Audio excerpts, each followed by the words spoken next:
Okay. And guys, punta nga pala kami sa Wadi ko. Tapos dumaan muna kami sa isang supermarket bago pumunta doon sa final destination namin.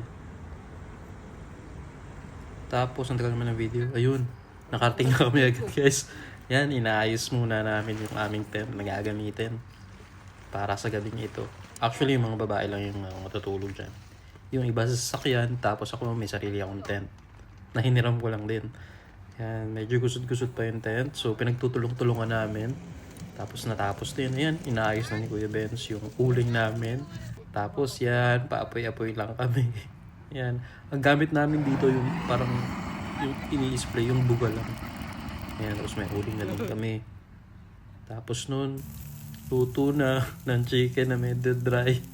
Tapos mga hotdog, gano'n. Hiniwa na din namin yung pakwan na dala namin. Tapos, of course, yung paborito nating pinya na binili natin sa supermarket at orange. Tapos, ayun, natapos na, kain-kain mo na. Yung kanin namin nasa plastic pero mainit yan kasi nasa cooler yan.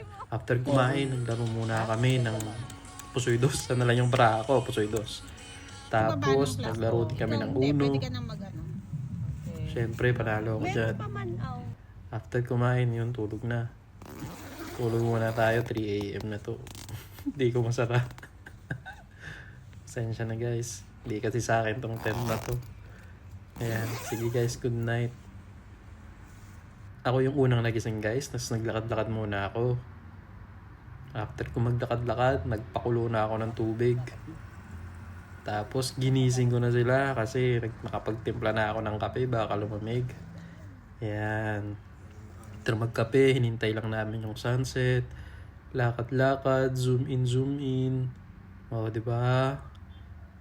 Medyo maganda naman yung lugar na to. Tahimik, walang tao, kami lang. Tsaka walang signal. So, talaga mapipilitan ka mag-isip-isip. Yes, another shot sa ating mga kalangitan. Tignan yung sunset, pati yung kawit ng kuryente. Tapos yun guys, okay na kami. Solve na for today.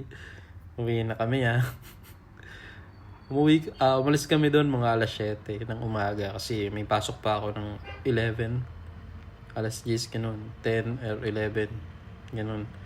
So guys, sige na, punta na lang kayo dito. Dito to sa may Ras Al Khaimah, United Arab Emirates. Sige guys, bye bye.